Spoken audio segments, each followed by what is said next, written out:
وہ حضور وہ انسانیت سے محبت کرے گا، اس کے دل میں انسانیت کی محبت ہوگی، اس کے لیے درد ہوگا کہ کہیں یہ انسان جو ہے وہ جہنم میں نہ چلے جائے، جہنم کی آگ سے بچ جائے اور جنت میں چلے جائے۔ یہی حضور کا غم تھا، یہی حضور کی فکر تھی، اور یہی اللہ نے آپ علیہ الصلوۃ والسلام کے ذریعے سے اس انسانیت کو پہنچایا ہے۔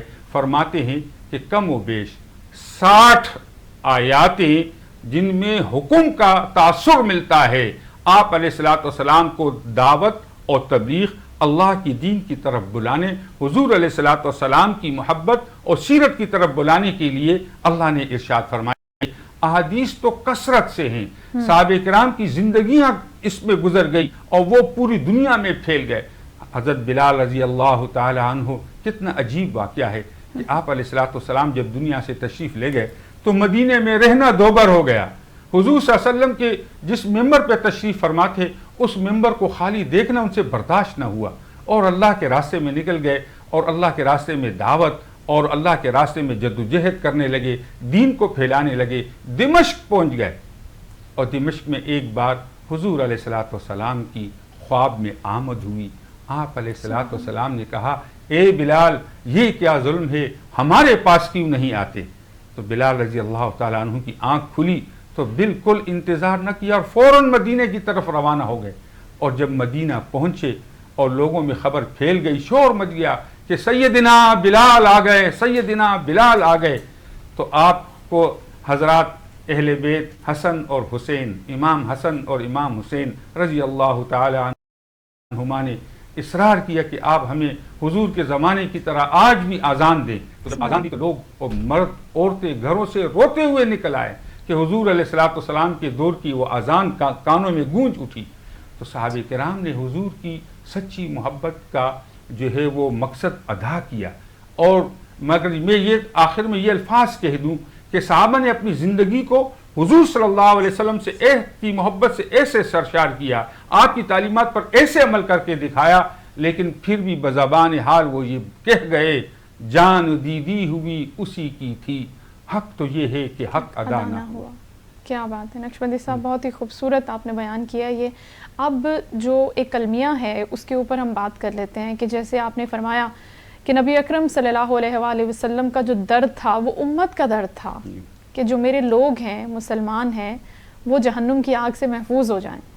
اب اس راستے پہ، اس ڈگر پر ہم تو نظر نہیں آ رہے اس راستے پہ چلتے ہوئے کہ ہم اپنے اپنوں کو ہی، اپنے قریبی لوگوں کو ہی اس جہنم کی آگ سے محفوظ کرنے کے لیے اپنا رول پلے کر دیں انڈیویجولی۔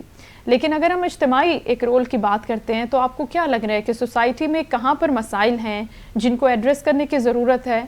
اب یہ جو تبلیغ کا ایک ایلیمنٹ ہے یہ بہت ہی کم ہم دیکھتے ہیں ہوتا ہوا پریکٹیکلی، اس کو کس طرح سے دوبارہ ریوائیو کرنے کی ضرورت ہے؟ کیونکہ آپ بتا رہے ہیں کہ یہی سب سے بڑا مقصد تھا، یہی انہوں نے بتایا کہ آپ نکلو تبلیغ کے لیے، اپنا پیغام پوری دنیا میں پھیلاؤ۔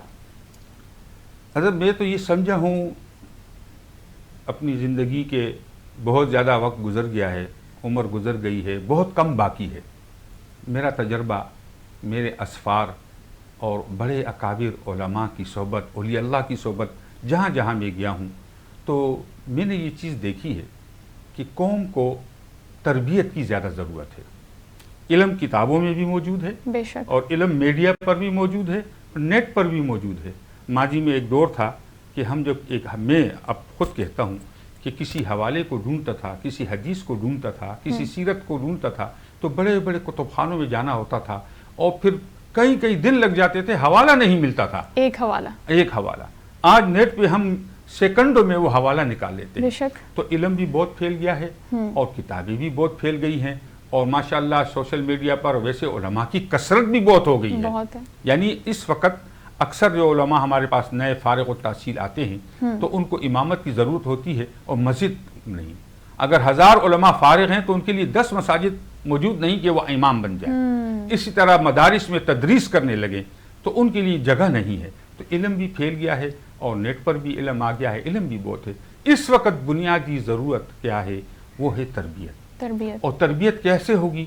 وہ اولیاء اللہ کی صحبت سے ہوگی، وہ اللہ کے راستے میں نکلنے سے ہوگی، نیک لوگوں کی صحبت میں۔ صحبت صالح را صالح کنت، صحبت طالح را طالح کنت۔ جب نیک لوگوں کی، اللہ والوں کی صحبت میں بیٹھیں گے تو ہم نیک ہو جائیں گے، اور جب بروں کی محفل میں بیٹھیں گے، بروں کی صحبت اختیار کریں گے تو برائی پھیلے گی۔ تو اس دور میں اولیاء اللہ کی صحبت، اللہ والوں کی صحبت، علماء کی صحبت، نیک لوگوں کے ساتھ چلنا پھرنا، اٹھنا بیٹھنا، ان کی تربیت میں ہونا۔ اصل دیکھیں حضرت کے ساتھ اس وقت معاشرے میں جو بگاڑ پایا جاتا ہے، اور بگاڑ کے لیے جن کی طرف ہم نسبت کرتے ہیں، الزام لگاتے ہیں یا حقیقت بیان کرتے ہیں، وہ قطع نظر اس سے کہ وہ سچ ہے یا جھوٹ ہے، الزام ہے یا واقعی حقیقت ہے، لیکن جن کے اوپر الزام لگایا جا رہا ہے، جو الزام لگا رہے ہیں، وہ سب کے سب پڑھے لکھے ہی لوگ ہیں۔ بے شک، یعنی ان پڑھ جاہل کو وہ طریقے نہیں آتے جو پڑھے لکھے کو، جو ہمارے یعنی معاشرے میں جو بہت سارا بگاڑ ہے، کرپشن ہے، برائیاں ہیں، اخلاقی ناقدریاں ہیں، بہت ساری چیزیں ہیں، وہ پڑھے لکھے لوگوں میں ہیں۔ تو معلوم یہ ہوا کہ محض وہ بلے شاہ کا کلام آپ نے سنا ہوگا، وہ بھی اللہ والے تھے، صوفیاء میں سے تھے، کہ تعلیم تو بہت حاصل کر لیا، عالم بن گئے، مولوی و قاضی بن گئے، لیکن دل نہ پھریا، تسبیح پھیری دل نہ پھریا، کی فائدہ تسبیحاں پھر پھر کے۔ تو اصل صحبت ہے، تربیت ہے۔ جب تربیت ہوگی تو پھر انسان کا مزاج حسن اخلاق بھی بنے گا، معاشرے میں کے لیے وہ ایک مفید بنے گا، اس سے لوگوں کو فائدہ ہوگا، وہ لوگوں کو فائدہ پہنچانے کی کوشش کرے گا۔ تو اس دور میں تو حضور صلی اللہ علیہ وسلم کی سیرت کا بنیادی چیز ہماری تربیت ہو جائے اور انسانیت سے محبت ہو جائے۔ آج انسان دیکھیں، ہمارے مسلمان دیکھ لیں، پاکستان کے حالات دیکھ لیں، ایک سوڈان کے ایک بڑے شیخ الاسلام نے بولا دنیا کا سب سے کم تر خطبہ، مختصر خطبہ دیا، اور آ کے کھڑے ہو گئے اور فرمایا کہ کسی بھوکے کے منہ میں ایک لقمہ ڈالنا بیت اللہ میں 1000 رکعت نفل سے افضل ہے۔ تو اس وقت محبتیں ہوں، دیکھیں ہمارے پڑوسیوں کا کیا حال ہے، ہمارے عزیز و اقارب رشتہ داروں کا کیا حال ہے، انسانیت کا کیا حال ہے۔ کیسی عظیم ہستی تھی امام زین العابدین رحمہ اللہ، حسین کا بیٹا رضی اللہ تعالی عنہ۔ فرمایا جب دنیا سے پردہ فرما گئے، انتقال فرما گئے، تب 100 گھر ایسے نکلے جن کو پتہ چلا، آپ کے انتقال کے بعد پتہ چلا کہ وہ جو رات کی تاریکی میں آ کر دے جاتے تھے وہ حسین کا بیٹا امام زین العابدین رضی اللہ عنہ تھے۔ تو یہ اس وقت کی اصل ضرورت وہ یہی ہے کہ ہم محبت کریں، تربیت کریں، دعوت دین کو عام کریں، اختلافات نہیں۔ وقال اننی من المسلمین، اللہ نے کہا کہ یہ کام ومن احسن قولا ممن دعا الی اللہ وعمل صالحا وقال اننی من المسلمین، اللہ کہہ رہے اس سے بہتر بات کس کی ہو سکتی ہے جو لوگوں کو اللہ کی طرف بلائے اور نیک اعمال کرے۔ کس لیے کرے؟ وقال اننی من المسلمین، کہ میں مسلمان ہوں۔ تو سب سے پہلے ہماری بنیاد یہ ہو کہ میں مسلمان ہوں، میں حضور علیہ الصلوۃ والسلام کا امتی ہوں۔ ہاں، امت پنے کو عام کیا جائے، نہ قومیت کو عام کیا جائے، نہ کسی فرقے، کسی مذہب، کسی تنظیم کا نام لے کے اس کو عام کیا جائے۔ بے شک بے شک۔ حضرت شاہ ولی اللہ محدث دہلوی رحمۃ اللہ علیہ، شاہ عبدالعزیز محدث دہلوی رحمۃ اللہ علیہ کے دور تک، حاجی امداد اللہ مہاجر مکی رحمۃ اللہ علیہ کے دور تک اس طرح کی اہل سنت میں یا دیگر امت کے دیگر طبقات میں اس قسم کے فرقے تو نہ تھے۔ صحیح۔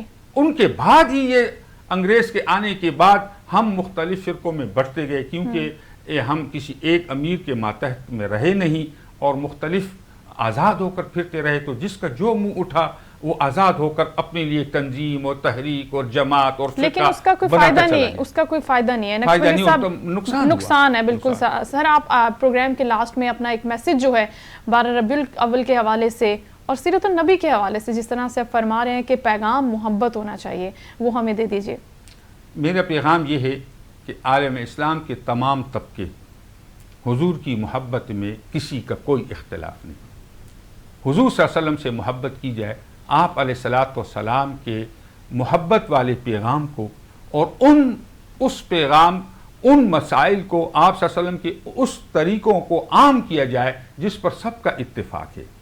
باقی جو اختلاف ہے، جو فروعی اختلاف ہے، اس پر میں یہ عرض کروں گا کہ قیامت تک یہ اختلاف رہے گا، اس کو وجہ نزاع نہ بنایا جائے۔ مثلا حضور صلی اللہ علیہ وسلم کی مختلف ادائیں ہیں۔ ایک اللہ والے سے کسی نے پوچھا کہ حضور کی یہ نماز میں مختلف ادائیں ہیں اور دیگر اعمال میں مختلف ادائیں ہیں، اس پر آپ کیا فرماتے ہیں؟ تو اس بزرگ نے، جو اللہ والے نے، مفتی زین العابدین رحمہ اللہ نے جو بہت پیارا جواب دیا، وہ جواب میں آج آپ کو بطور پیغام دینا چاہتا ہوں۔ ارشاد فرمایا کہ اللہ کو اپنے پیارے حبیب حضرت محمد الرسول اللہ صلی اللہ علیہ وسلم کے یہ مختلف طریقے، یہ مختلف افعال جو حضور علیہ الصلوۃ والسلام نے زندگی کے مختلف شعبوں میں ادا کیے، مختلف اوقات میں ادا کیے اور مختلف طریقوں سے ادا کیے، ہر ادا، ہر طریقہ اللہ کو اپنے محبوب کا ایسا پسند آیا کہ اللہ نے امت میں طبقات پیدا فرما دی ہے کہ میرے محبوب حضرت محمد الرسول اللہ صلی اللہ علیہ وسلم کی ہر وہ ادا جو ان سے ادا ہوئی وہ تا قیامت تک ادا ہوتی رہیں۔ تو مختلف میں وہ امت میں یہ طبقات پیدا کر دیے کہ حضور کی ان اداؤں کو ادا فالو کر سکیں ان کو۔ کیا خوبصورت بات کی ہے۔ تھینک یو سو مچ محمد مسکین نقشبندی صاحب، آپ کے وقت کا بہت شکریہ، آپ کی پریزنس کا بہت شکریہ، بہت ہی اچھا لگا اور اللہ تعالیٰ آپ کو اس کی جزائے خیر بھی عطا کرے گا۔ ناظرین، یہاں پر پروگرام کا وقت ختم ہو گیا، آپ نے بہت خیال رکھنا ہے اور جتنی بھی چیزیں آج ہم نے شو میں ڈسکس کی ہیں کوشش کریں کہ اپنی زندگی میں ان کو فالو کر کے دیکھیں، بہت ہی اچھا لگتا ہے، بہت ہی سکون ملے گا اور اس کے ساتھ ساتھ مسلمان ہونے کا حق بھی ہم ادا کرنے کی کچھ کوشش ضرور کریں گے۔ اپنا خیال رکھیے گا، اللہ حافظ۔